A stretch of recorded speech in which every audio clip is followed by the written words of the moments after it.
Hello, this is Vlad, and a new author's story from my channel Life Story. For some inexplicable reason, Ivan's father reading the newspaper popped into his mind. He remembered how his dad would snap the paper open, creating a sharp sound followed by the soft rustle of pages, signaling he had found an interesting article to share. It was an unconscious habit that drew everyone's attention. As Ivan closed his Kindle, he wished it could create a similar sound. Even snapping its case produced only a dull thud. He glanced at his wife, Samantha, who remained engrossed in her Kindle, not acknowledging him.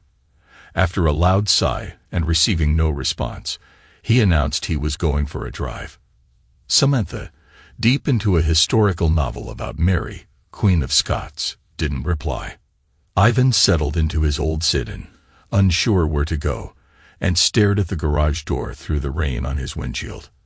After 5 minutes, he decided to head to the local mall, despite his reluctance to navigate through crowds of teenagers on a wet fall day.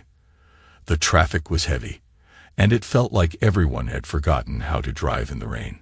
Arriving at the mall, he noted the packed parking lot and parked at the far end, avoiding the frantic search for a closer spot. Dreading the walk through the drizzle, he donned his jacket, feeling cold and damp by the time he reached the entrance. The air inside the mall was warm, but had an unpleasant odor reminiscent of damp clothes drying. As he wandered, he occasionally glanced at store displays, feeling underwhelmed by the women's clothing that seemed unflattering. Stumbling upon a coffee shop, he joined the line behind young customers ordering complicated drinks. When it was his turn, he simply asked for a small coffee with milk, only to be informed the smallest size was medium. After a frustrating exchange, he paid a small fortune for a plain coffee and settled at a table outside the shop, hoping it would warm him. While sipping the too-hot drink, Ivan began people watching. He was struck by the sight of young women who were either significantly overweight or underweight, and the prevalence of tattoos among teenagers, which he believed should be illegal until they were old enough to understand the implications. 10 years prior, his daughter had roamed the mall, leading to arguments over her clothing and makeup.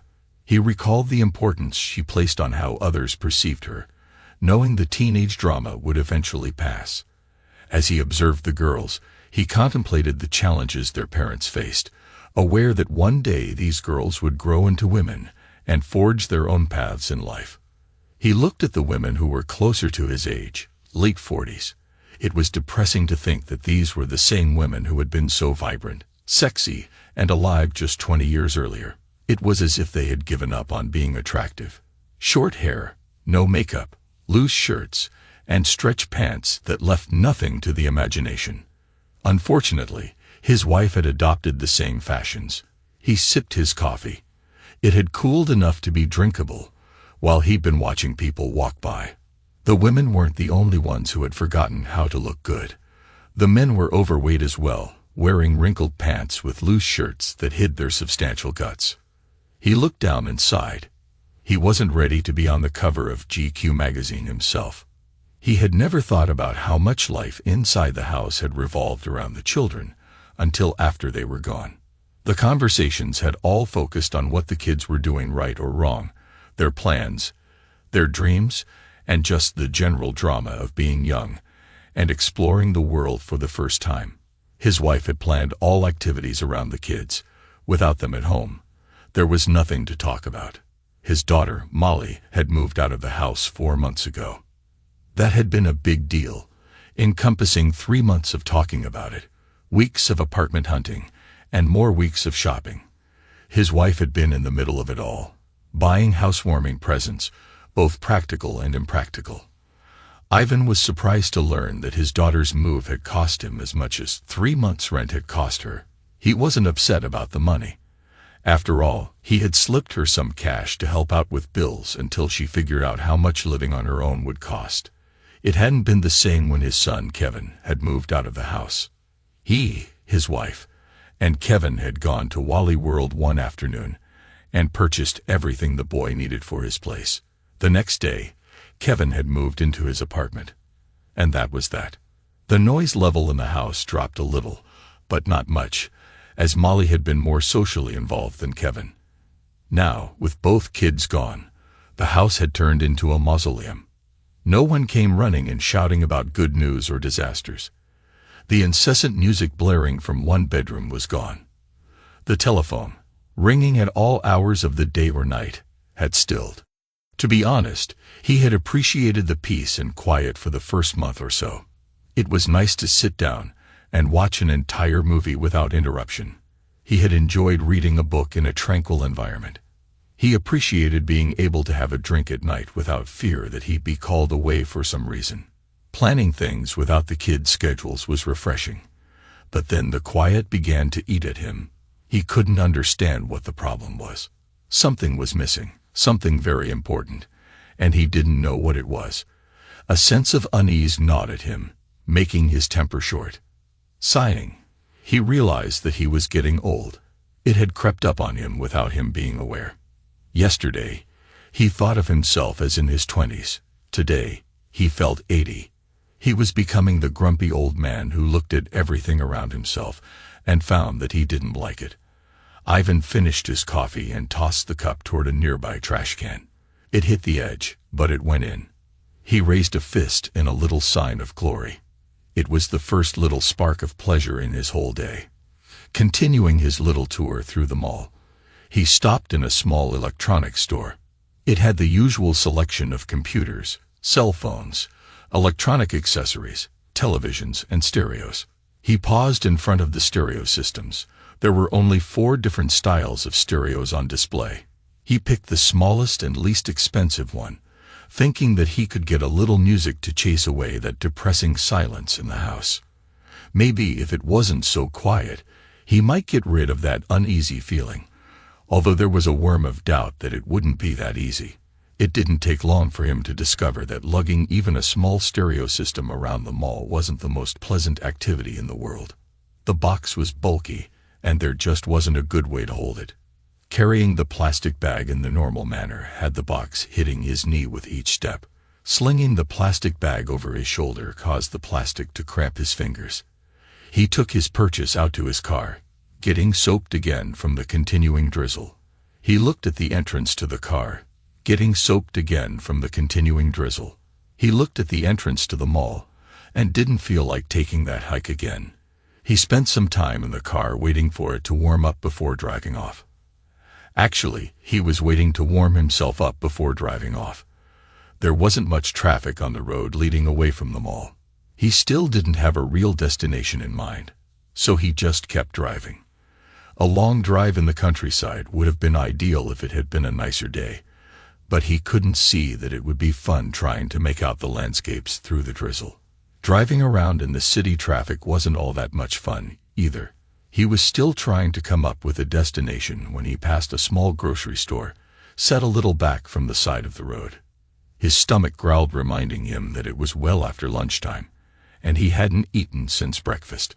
He pulled off the road so that he could turn around and head back towards it. It had been years since Ivan had been inside a little family-owned deli like this. There were a couple of small tables in front of the deli counter. To the side was a small grocery area that provided a small selection of soft drinks, chips, and dessert snacks. It didn't have the kind of variety of products that most convenience stores carried. The overhead fluorescent lights were dim, and one of them flickered. Still, it was a nice, clean little place. The guy behind the counter looked to be only a couple years younger than Ivan. He had a ready smile and wrote down Ivan's order. An Italian sub with the works, plus potato chips and a pickle on a restaurant order pad. Ivan watched the man cut the bread in half, slice the meats and cheeses, load it with lettuce, tomatoes, onions, and peppers before drenching it with the oil and vinegar and finally sprinkling spices over it.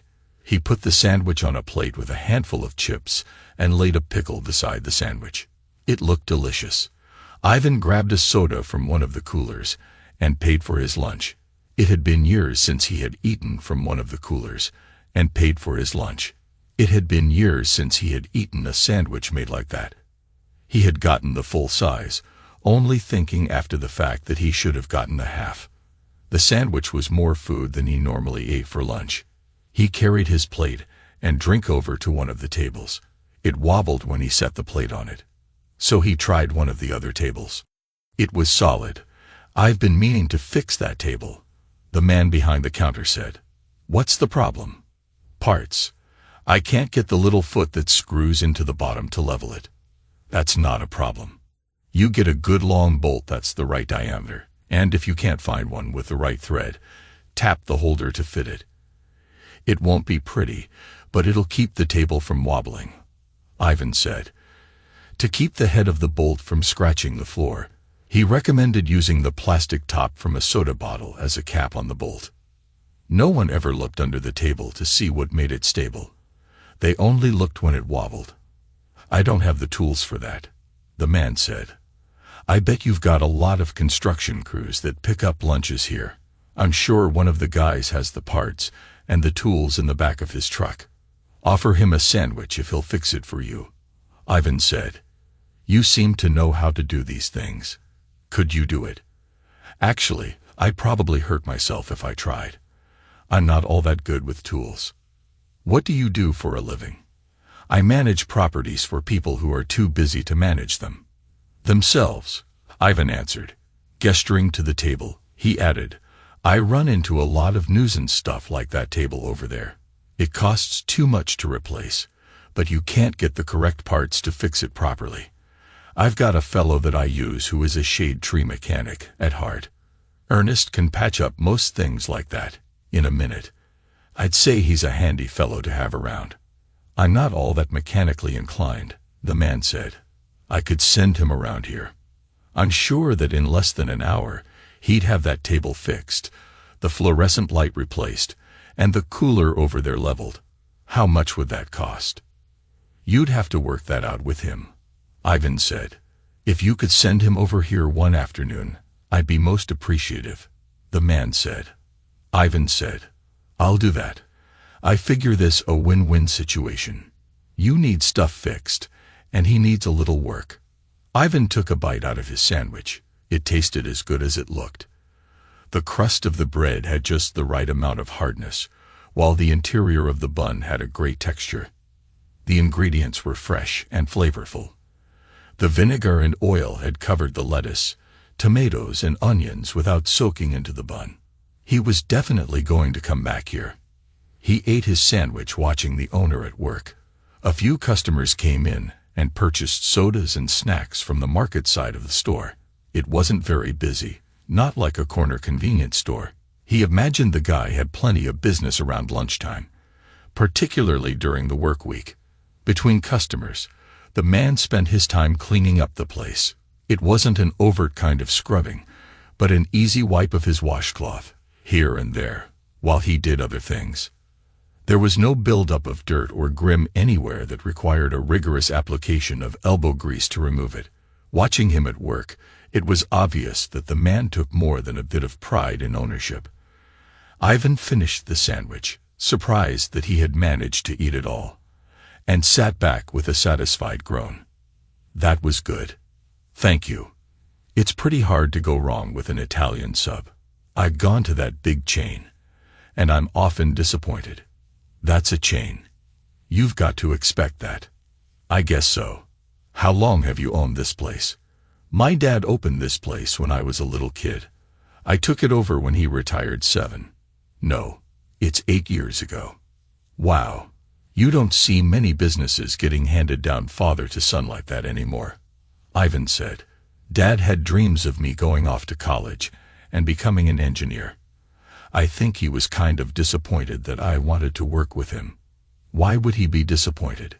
"He's kind of old world. You know, from the old country. He opened this place to provide for his family after immigrating here. I think he wanted a better future for his son than being a shopkeeper." "What country did he come from?" "Hungary.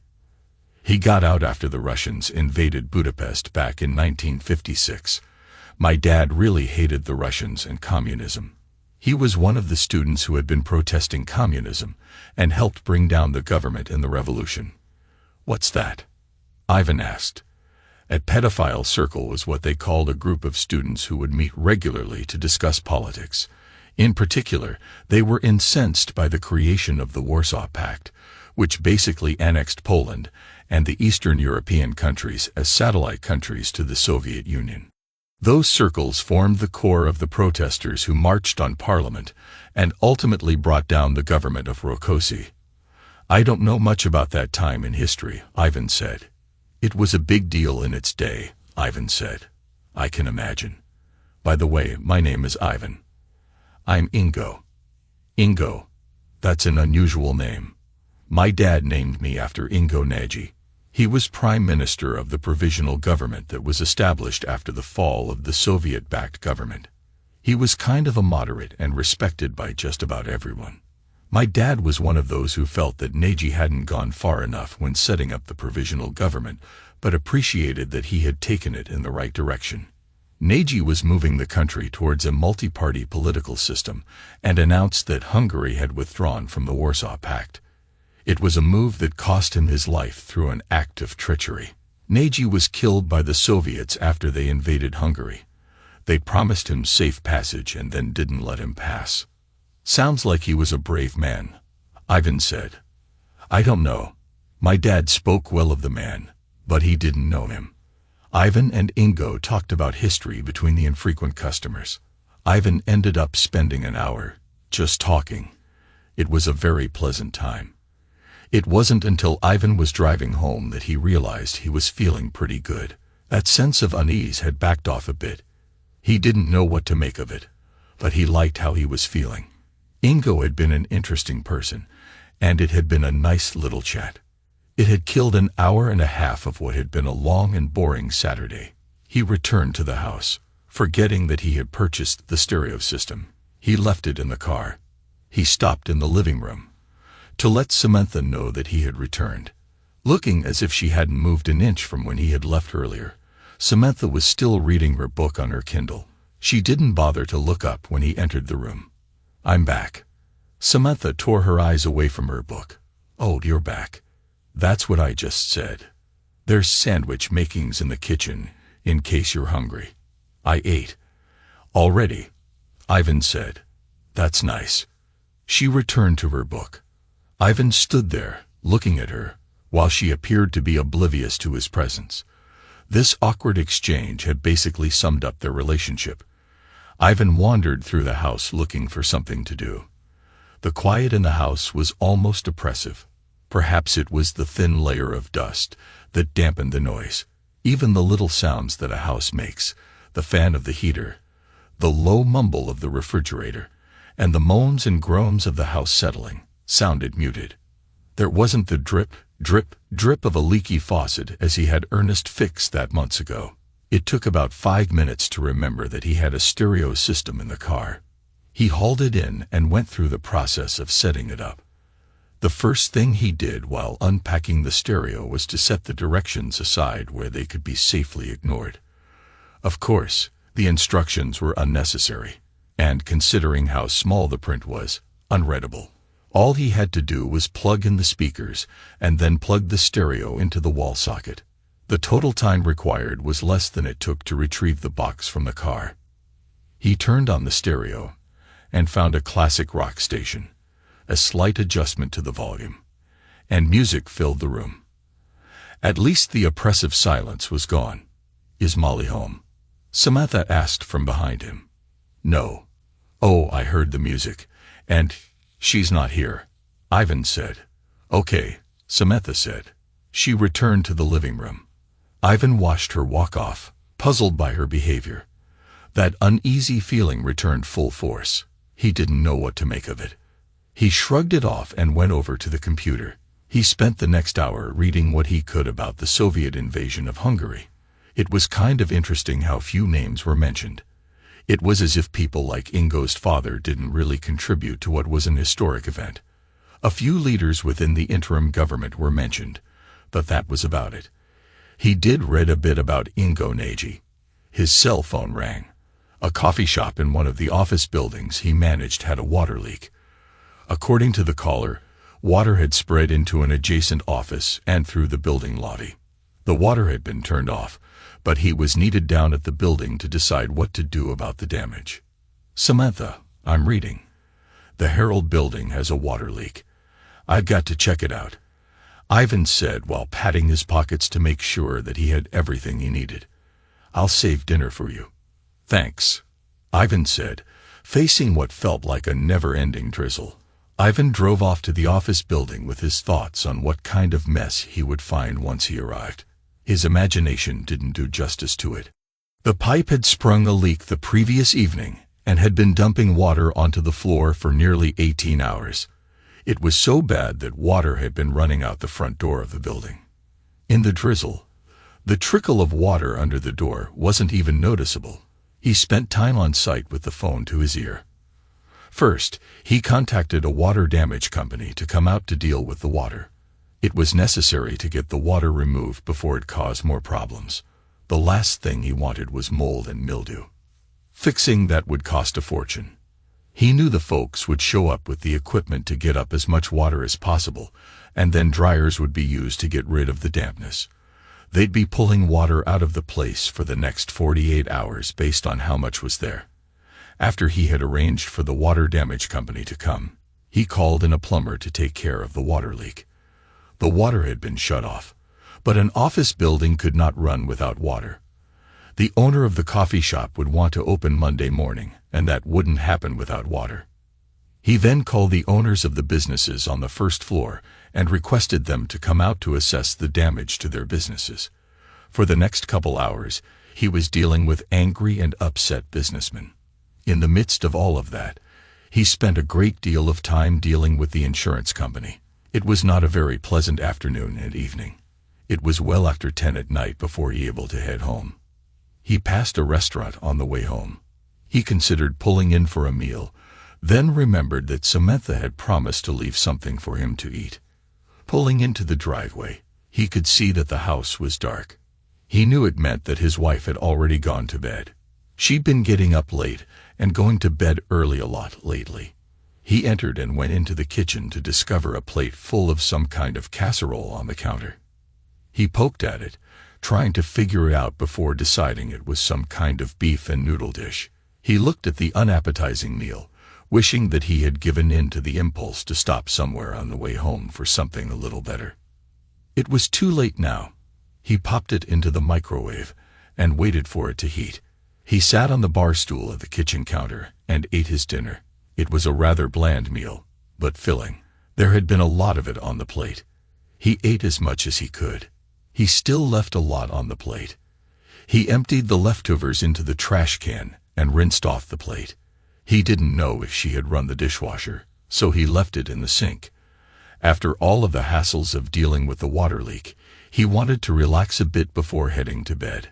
He debated between taking a headache pill or having a drink before deciding to make a simple scotch on the rocks.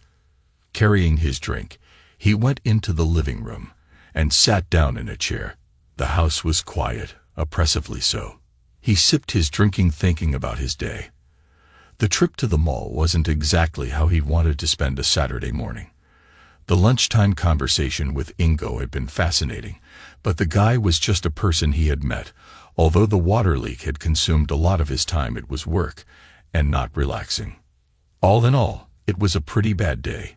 He hoped tomorrow would be better. His thoughts turned to what had to be done the next day. He would have to run by the Herald building to see how things were progressing on the cleanup.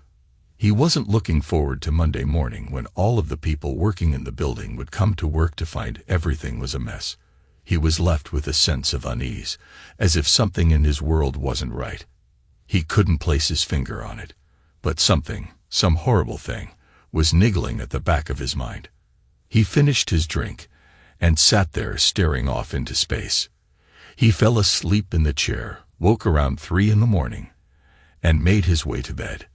The next afternoon, Ivan returned from the Herald building feeling confident that things would be back to normal there in a day or two. The water had been removed, and the dryers were doing their job. It would take some time for the offices with carpets to dry out, but the tile floors in the lobby area were dry. People would be able to come into the building and get to the offices on the upper floors. The office next to the coffee shop would be out of business for a day, since the carpets in it had been totally soaked. He pulled into the driveway, taking note of Molly's car sitting there. He entered the house to find Samantha and Molly chatting at the dining room table. The remains of some pastries were scattered around the table, but he noticed that there was nothing left for him. They had coffee cups that were half full, but it looked like they hadn't been touched in a while. It looked like the two women had been there for several hours, at the least. "Hello, Molly. Are you enjoying the independent life?" Ivan asked. "I love it," Molly said. "That's great," Ivan said. "So when? Are you sure that you can't stay for dinner?" Samantha interrupted. "I'm positive. I can broil some chicken breasts," Samantha said. Molly looked tempted, but she replied, "That sounds good, but I've really got to go." "I'd really love it if you stayed," Samantha said. Rising from the table, Molly said, "I'd better go." Samantha rose and followed Molly out of the dining room, talking about future shopping trips, leaving Ivan standing there. With nothing better to do, he picked up the assorted dishes on the table and carried them into the kitchen. He returned with a wet rag and wiped up the crumbs. After pushing the chairs in, he went into the kitchen to take care of the few dishes. When he returned to the living room, Samantha was back to reading her book. She left. "Yes. She didn't say goodbye," Ivan said, hurt by his daughter's behavior. "I'm trying to read." "I can see that," Ivan said. Samantha looked back down at her Kindle. "I got out the chicken," Ivan said. Irritated at the interruption, Samantha looked up at him and asked, "Why? You said you were going to make broiled chicken tonight." "We'll just have leftover casserole," Samantha said. "I heard you say that you were going to make broiled chicken tonight." "We'll just have leftover casserole," Samantha repeated. "I heard you say that you'd make broiled chicken," Ivan said, starting to get angry. "We're having the leftover casserole." "Now if you'll excuse me, I want to finish this book," Samantha said firmly, in her "don't argue with me" tone of voice. "Excuse me," Ivan said, feeling angry at being ignored. He turned and walked out of the house. Again, he was left with nowhere to go. After thinking about it for a minute, he smiled before pulling out of the driveway and heading away from the house. It was a short drive to the restaurant. He went inside like a man on a mission. It was early, and the restaurant was practically empty. The hostess, after leading him over to a table, handed him a menu. He glanced over it, smiled, and then said, "I know exactly what I want." "Your waiter will be right with you," the hostess said before leaving the table. Ivan watched her walk away, appreciating the nice roll of her hips as she moved. He sighed. Although Ivan knew exactly what he wanted to eat, he glanced over the menu while waiting for the waiter to arrive. The Georgia Peach was one of his favorite restaurants. It was normally too expensive for him. Except on special occasions. It wasn't the most expensive place in town, but he felt that it was one of the best places to eat, in terms of food. The waiter arrived and said, "Good evening, sir. My name is Charles, and I'll be your waiter tonight." The hostess said that you already knew what you wanted to order. "That's right.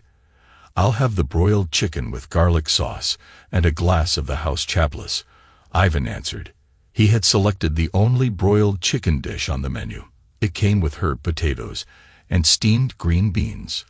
Normally, Ivan didn't like steamed green beans, finding that they were usually just tough little things with almost no flavor. The chef at the Georgia Peach managed to do something. Ivan didn't know what he did to the green beans, but they were his favorite side dish at the restaurant. The herb potatoes they served there weren't bad, either.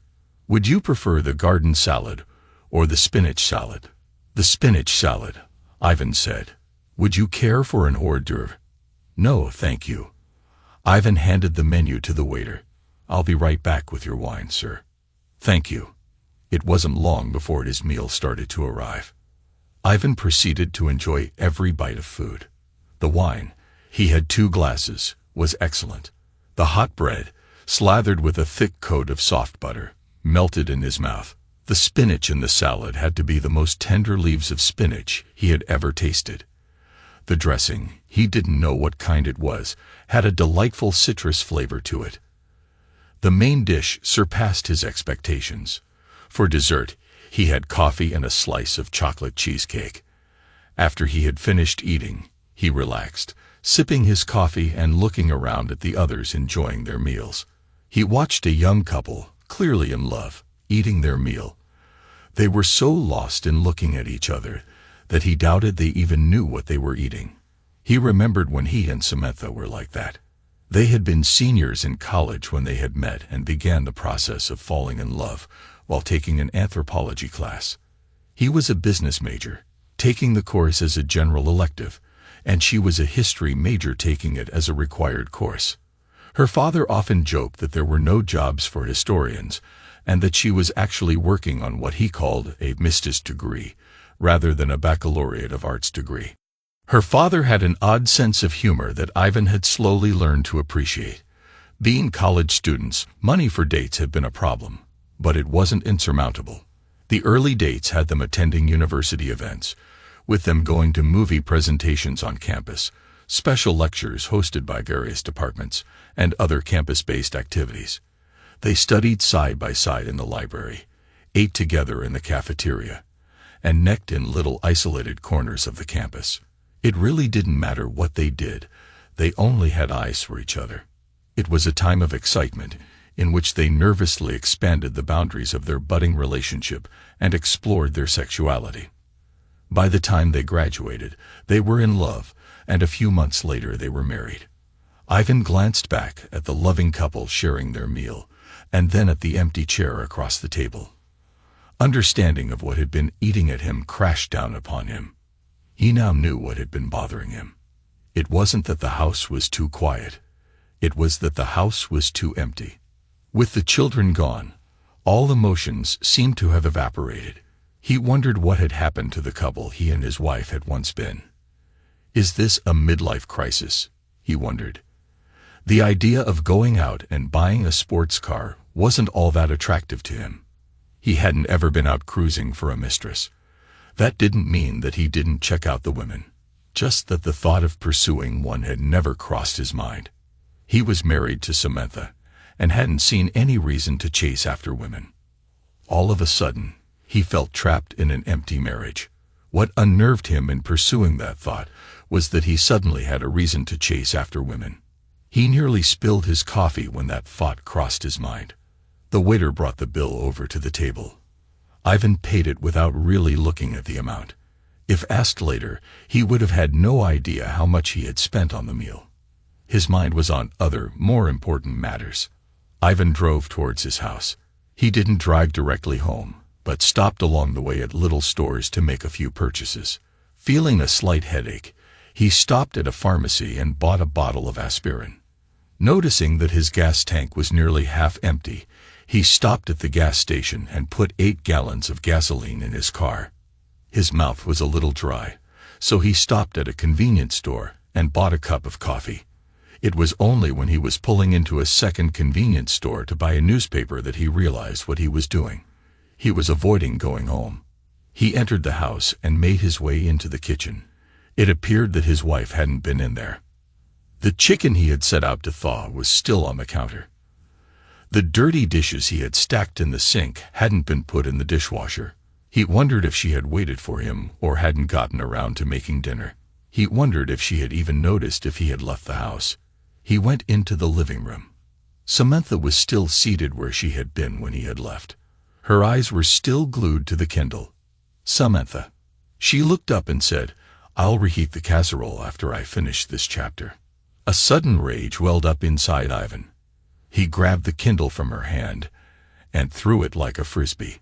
It sailed across the room and hit the wall, edge on, leaving a dent before falling to the floor. Samantha, shocked speechless, stared at him open-mouthed. "You're done with that goddamn chapter," Ivan shouted. Samantha just sat there staring at him, wondering what had set him off like that. She hadn't seen him this angry since catching a boy making out with Molly in the living room. The boy had been lucky to leave the house with all his body parts, much less his life. Thinking she would placate him, she said, "Okay, I'll put the casserole in the microwave now. You can take that casserole and shove it up your butt. Realizing that he was about to lose it, Ivan stormed out of the house before he said something he would regret. Samantha, caught completely by surprise, broke out in tears. Monday morning, Samantha woke late, at least for her, feeling like she had the flu. Her nose was stuffed, her eyes were red, her body hurt, and she felt groggy. She hadn't slept well at all. She had lain in her bed, crying for hours before falling asleep. After an hour of sleep, she'd wake and see the empty side of the bed. She'd burst into tears, crying herself to sleep again. It was a cycle that repeated throughout the night. She glanced at the empty place on Ivan's side of the bed and broke out in tears once again. She couldn't believe that he hadn't returned the previous night. She wondered if he would ever return home again. She wished she knew what she had done wrong to anger him so much. The previous night had been a nightmare. In all of the years she had known him, he had never talked to her like that. Maybe it wasn't the best casserole she had ever made, but to tell her to stuff it up her butt. She had cried after he left. After collecting her thoughts, she waited for him to return and apologize to her. When 11 o'clock had come around, she thought that maybe he had gone to a bar to have a drink and calm down. She had tried calling him to tell him to take a cab home. He had ignored her calls. By midnight, she was worried that he had gotten into an accident. She had visions of him lying in a ditch, injured and bleeding. She was still at a loss as to why he had acted the way he had. Losing his temper like that was so unlike him. Even in the worst situation, it was an island of calm. He had no reason to be angry with her. She was sure she had done nothing to make him mad. She put on her robe and went down to the kitchen. Acting on autopilot, she made a pot of coffee. While it was brewing, she dialed his cell phone again. It rang 3 times, and then went to his voicemail. It was obvious he was intentionally not answering it. He lived with his cell phone at hand at all times.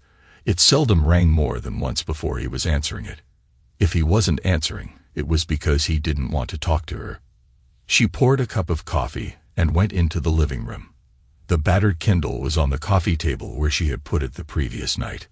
It was only while reaching for it that she remembered that it no longer worked. She was thinking that she'd have to go to the store and buy a replacement. It was while staring at the Kindle that she noticed something disturbing. The coffee table had a coat of dust on it. Shocked, she looked around at the rest of the room. Everything had a coat of dust on it. The carpet was dull and looked like it hadn't been vacuumed in months. Getting up, she walked around the house. There was a stack of dirty laundry in the bedroom. The sheets on their bed looked dirty. She looked in his closet. He had clean shirts hanging crookedly on hangers, but they were wrinkled, as if someone hadn't taken them out of the dryer in time to hang them up before the wrinkles set in. She realized that he must have washed and dried them sometime in the past. The only room that looked halfway clean was the kitchen, although the floor could have used cleaning. Every night, Ivan cleared the table and washed the dishes, feeling like it was his contribution to the housework. He was one of those rare husbands who understood that taking care of 2 kids and keeping up a house was a full-time job. When the kids were babies, he got into the habit of cleaning up after dinner so that she would have a little time to relax. It was a gesture she had initially appreciated, then took for granted, and finally had come to ignore. Although the entire house was a mess, it was in the bathroom where she nearly had a breakdown. The shower walls had patches of black and orange from mold and mildew, except for a round spot in the middle. The mirror over the sink had such a thick film on it that it was hard to see herself in it. There were little stains all over the sink and counter area. Horrified by what she was seeing, she said, "My God." She didn't even want to look at the toilet. She opened the lid and looked inside, expecting to find a ring in the toilet bowl. Much to her surprise, it was relatively clean. It took a moment for it to dawn on her that every time Ivan took a piss, he was looking into the toilet. He must have gotten disgusted by its appearance at some point in time and cleaned it. Walking like a drunk, she staggered into the living room. She had hardly settled into her chair when the doorbell rang. She went to it with a sick feeling in her stomach. She halfway expected to find some man there, ready to hand her divorce papers. Opening the door, she found herself facing 3 women holding house cleaning supplies. In a thick Hispanic accent that was difficult to understand, one of the women said, "We're here from the morning maid services. If Ivan's disappearance from the house the previous evening had been a blow to the stomach, this was a kidney punch." She knew how Ivan operated. When he had a problem, he called the appropriate people to come in and take care of it. He didn't even have to think about it. He just did it. It was a mode of operation that had made him a successful man. Stunned that he would call a service to clean her house, she backed away from the door to let them in. The 3 women entered the house and looked around. The expression of disdain on the women's faces let her know exactly what they thought of her housekeeping abilities. Embarrassed, she mumbled, "Take care of the living room, dining room, kitchen, and bathrooms." The woman who had greeted her turned to the other 2 women and rattled off instructions in Spanish. It took only a few seconds before all of them were busy cleaning the house. Watching them, Samantha knew that even on her best day, she would never have attacked the work with that much energy. She figured that it would take her days to get done what the 3 women would do in the next few hours. Samantha, near tears, went into the bedroom to get dressed. She wasn't comfortable with the idea of walking around wearing her nightgown and a light robe with a bunch of strangers in the house. She grabbed the first clothes that she found. She didn't notice, but they were the clothes she had been wearing the day before. Once she was dressed, she headed towards the laundry, carrying a load of shirts. Rather than endure the humiliation of watching the women clean her house, she would wash the dirty clothes. While the first load of clothes was washing, she went into the bedroom and started straightening it up. The sound of the vacuum cleaner echoing in the hall sounded like derisive laughter to her ears. She hoped that her children didn't stop by and see what was happening. She'd be mortified. She had always prided herself on being a good housekeeper. She had just stripped the sheets off the bed when the doorbell rang again. She went to the door and found 2 men standing there. "We're from Hometown Blind and Curtain Cleaners." "Oh," Samantha said. She stepped back and let them in the house. "Our work order says that we're to clean the curtains from the living room, dining room, kitchen, and 3 bedrooms." "That's right," Samantha said, barely able to get the words out of her mouth. She watched them remove the curtains from the large living room window and put them into bags. She wanted to crawl into a gutter when one of the maids smirked at her after pulling a dirty plate out from under the couch. Samantha had no idea how it had gotten there or how long it had been there. Rather than face the maids, she returned to the bedroom. There was enough to be done in there to keep her busy for the whole day. She had barely gotten her hands on the sheets when the doorbell rang again. She stormed through the house and to the door. She opened it to find a small man standing there holding a milk crate filled with tools. He smiled at her, in a thick Eastern European accent that she had never figured out where it came from. He said, "Hello, Mrs. Samantha. I'm Ernest. Mr. Ivan sent me over to patch the wall." "Come in, Ernest," Samantha said. Ernest had been doing odd jobs around the house for more years than she could count. "Thank you, Mrs. Samantha.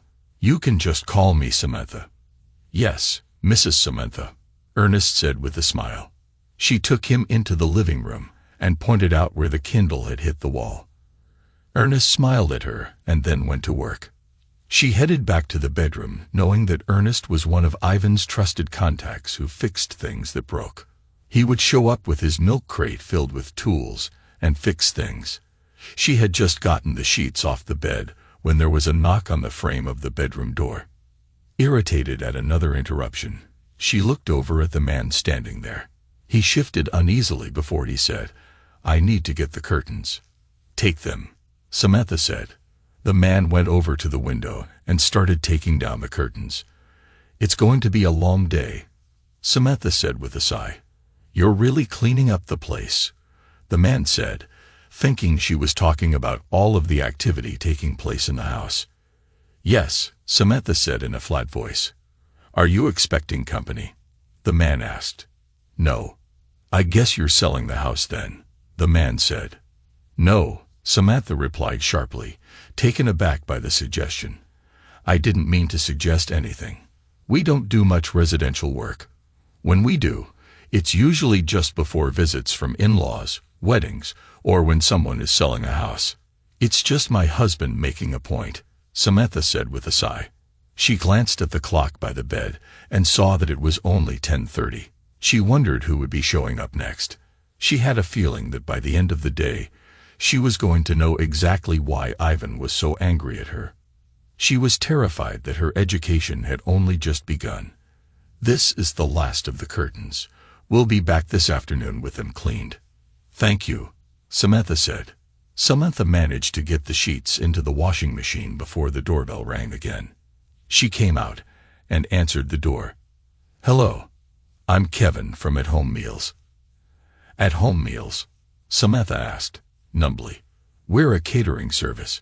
We prepare meals in advance for busy people. We come to your house and cook the meals. Then we put them into your freezer so that they can be reheated, Kevin said. That's convenient, Samantha said, trying hard not to scream at the man. Mr. Morgan hired me to prepare 2 weeks' worth of meals. Come in, Kevin, Samantha said, staring at the floor, feeling defeated. I need to bring in the food, my pots and pans. Take your time, Samantha said. She had gotten Ivan's message loud and clear. Not only was she a bad housekeeper, but she was worthless in the kitchen. She tried to think of what she had cooked over the past few months but couldn't remember. No wonder Ivan had gotten angry when she refused to cook the broiled chicken. He had just been looking forward to a decent meal for a change. The curtain men left with bags full of curtains, promising to return later that afternoon. Ernest had patched the wall and then disappeared out the front door without saying a word. The maids finished cleaning the house a little after 2 and departed. The cook remained in the kitchen until nearly 3, performing the magic of turning fresh food into hot meals. She had eaten a sandwich for lunch while watching him prepare some very good-looking and very healthy dishes. It was almost a shame to see his creations go into the freezer. The aroma was incredible. There had been a time when the aroma of her cooking had filled the air. In the middle of the afternoon, she was convinced that she had received all of her surprise visitors, when, much to her horror, a window washer had shown up on the doorstep and had then taken care of the windows. He had done the inside and outside. She had stood there watching him work. He made quick work of each window. He did the whole house in less time than she would have taken to do 3 windows. Shortly after the window washer had left, the men from the curtain cleaners returned. Under her guidance, they rehung the curtains. She had to admit that they looked a whole lot nicer now. She had almost forgotten what colors they were. It took them an hour to get all of the window treatments back in place. The hours of the day had passed slowly, despite how busy it had been. Despite all of the interruptions, she had managed to clean the bedroom and take care of the laundry. The broken candle and the chicken breast that Ivan had put out on the counter the previous night had ended up in the trash can. The candle by her and the chicken by the chef. He had taken one sniff of it and had made a face of disgust. He had then attacked the whole counter with a bleach and water solution. She looked at the clock. She didn't expect her husband to be home for another hour. That is, if he was even going to come home that evening. She walked around the house inspecting the work that had been performed. She had to admit that it looked a whole lot different than it had that morning. The wood was polished, the floors were clean, the bathroom shined, and even the windows had been washed.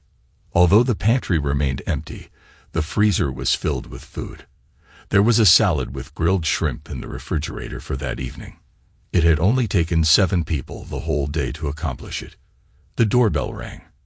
Dreading what she would find upon answering it, she made her way to the door.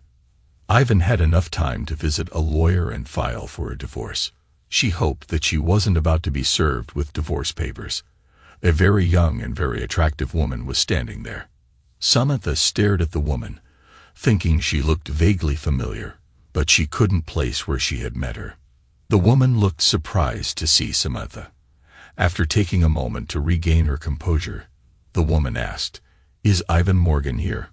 "Ivan?" Samantha asked. "Yes, that's the name he gave me," the woman answered. "I don't expect him home for another half hour," Samantha said. She was getting a really bad feeling about this. The woman looked like a sex goddess. Samantha was frantically trying to remember when she had last had sex with Ivan. She couldn't remember. There was no way he could have done something as horrible as sending a hooker to the house. No, he couldn't have. Would you mind if I come inside and wait for him? The woman asked. What is your business with Ivan? Samantha asked, with a definite chill in her voice. The woman said, maybe that's not such a good idea. I know this is a little awkward, but I didn't expect his mother to be here. Mother? Samantha asked, getting angry. I should probably come back when he gets home. The woman said, that might be a very good idea. The woman handed Samantha a business card and said, have him call me when he gets here. Samantha glanced down at the card. It said the woman was Candy Lane from Lane Escort Service. She had to read it twice, because she hadn't believed it the first time. This was really a low blow. After all of the insults of the day, Samantha lost it. In a shrill voice that carried 2 blocks, Samantha screamed, get the hell out of here. If you come back, I'll rip your implants right off of your chest and feed them to you. The woman backed away before turning to head for her car. Samantha, snorting like a bull about to charge, watched the woman drive away. She swore the woman was laughing at her. She sent a one-finger salute at the woman before storming into the house and slamming the door shut. Fists clenched, she screamed, I'm going to kill that son of a bitch. She stormed around the house wanting to throw something. Every once in a while, she would stop and scream out her frustration at the top of her lungs. Without saying a single word to her, Ivan had let her know that she was a lousy housekeeper, a lousy cook, and a lousy lover. What really hurt was that she hadn't had a chance to argue or deny the charges. He had proven his point. Energy expended, she collapsed on the couch to wait for him to come home. She wasn't aware of the tears running down her cheeks.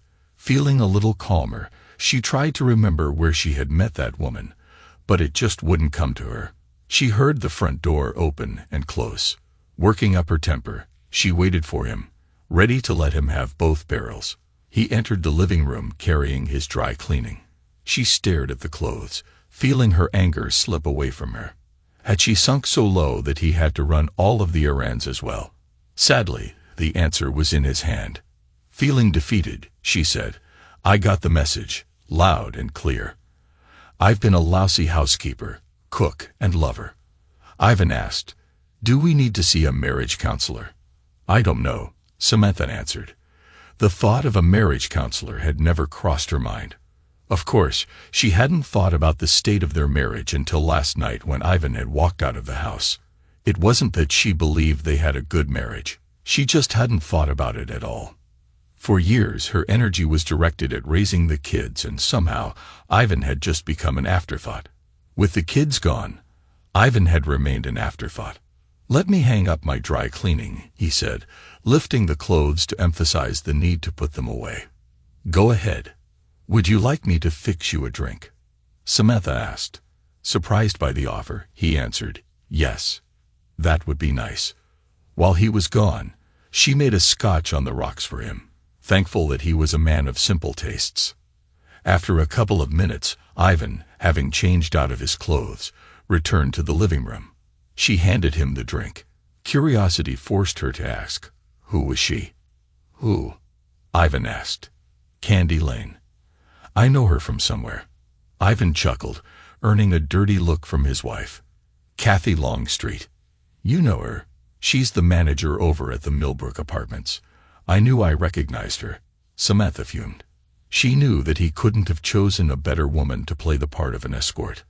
Although Kathy was young and beautiful, she also posed no threat to Samantha's relationship with Ivan.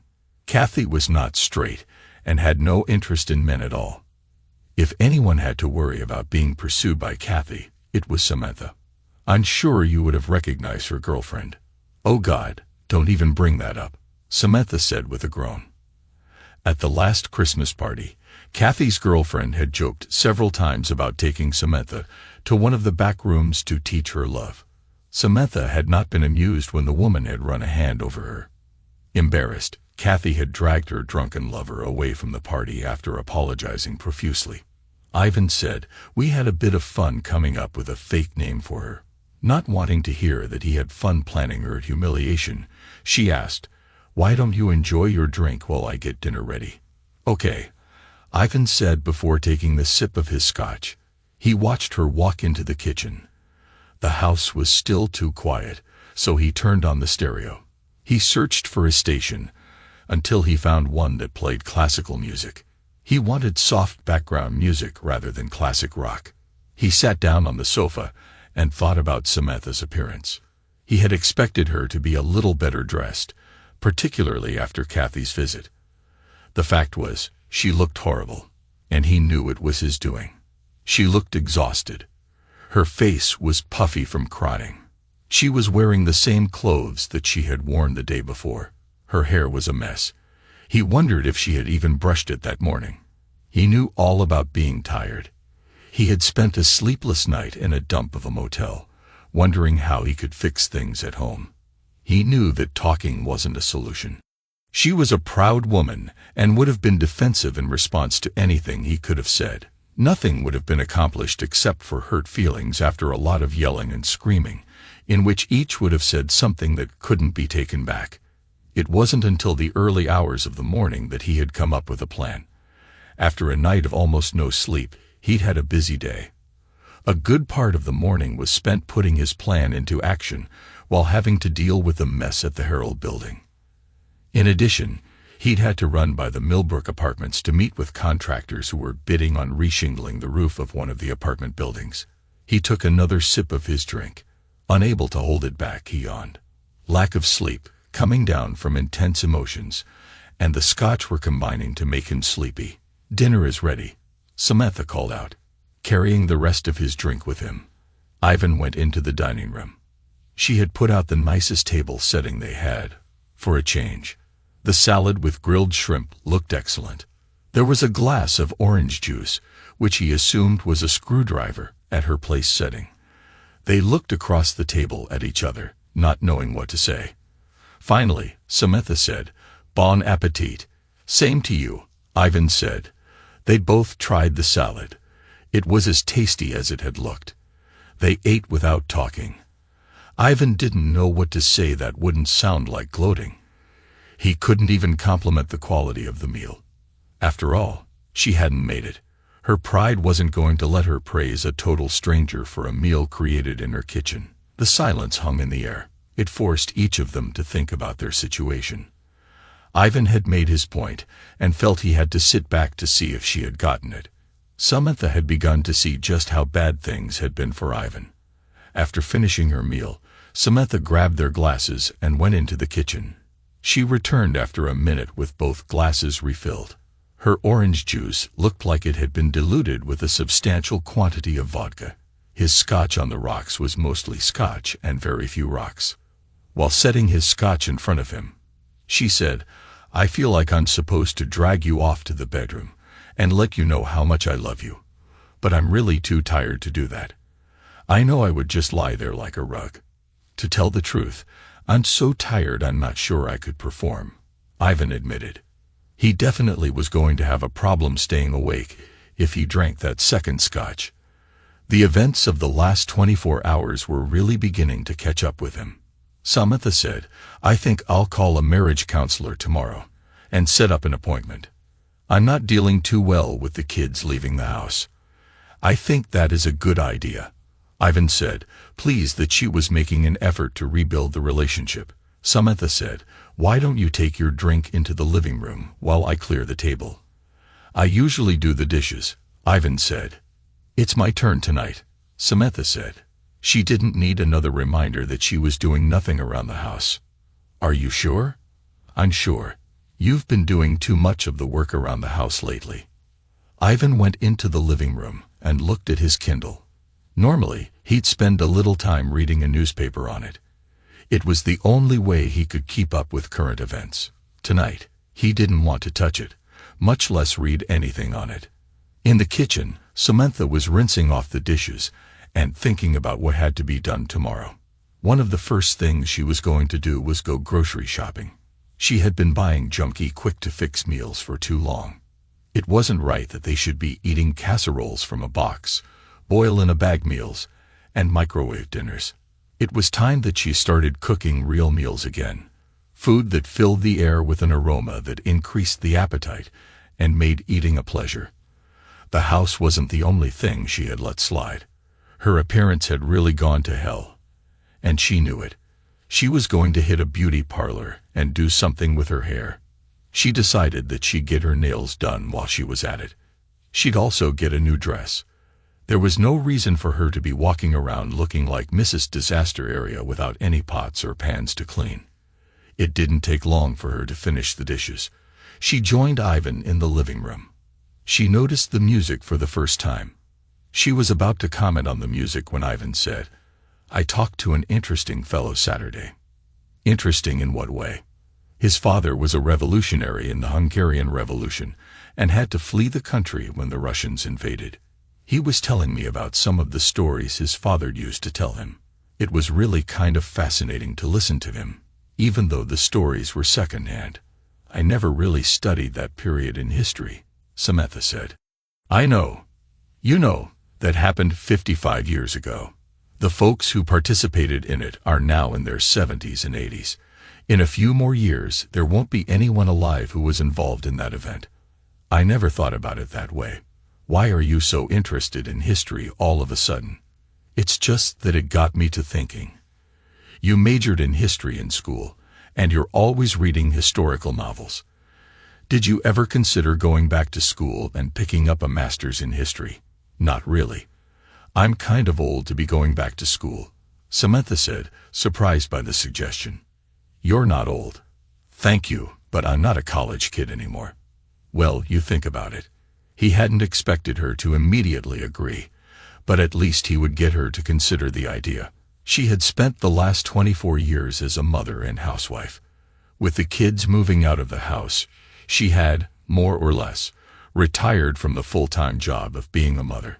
He thought that going to school would be an attractive option for her. "I will. I'm going to start going to a gym to exercise a little. I realized yesterday that I'm a little out of shape. I could afford to lose 20 pounds or so." "I'd like to join you," Samantha said. She took a big gulp of her screwdriver. After the direct assaults on her recent performance as a wife, she appreciated the way he had gently brought up the need to lose weight. Somehow or another, she had become a total mess over the past few months. She had just slipped into becoming a lazy fat slob without even realizing it. She knew that she needed to lose a lot of weight. Her butt had dropped, and a little exercise might tighten it up again. There wasn't too much that she could do with her sagging body, though. Gravity and time were not a woman's friends. That would be nice. Ivan had wanted a nice way to tell her that she needed to lose a little weight and get back in shape. It had dawned on him that, rather than criticize her, he should set himself as an example. He knew that he wasn't exactly a poster child of fitness. The events of the past 24 hours hit Samantha like a ton of bricks. She visibly sagged. Although she wanted to talk some more, she knew that she'd start babbling soon, particularly after the vodka hit her. She said, "I'm really sorry, but I'm exhausted. I'm going to take a shower and get ready for bed." "I understand," Ivan said. "I'm not going to be awake much longer either." He watched her walk toward the hall. He sighed, wondering if things were going to work out between them. He wasn't sure if their marriage was on a sound enough footing. At least he had sounded a warning bell that things were not well. He felt that if they both worked at it, they could save the marriage. He was hopeful that the love and passion that had once been theirs could be rekindled. He swallowed the last of his scotch, rose from the chair, and took the empty glass to the kitchen. He rinsed it out and put it into the dishwasher. The kitchen really looked a whole lot cleaner. He was glad to see that. While closing the dishwasher, he said, "The one great hope of any terrible day is that there's always tomorrow. We'll see what happens tomorrow." Thanks.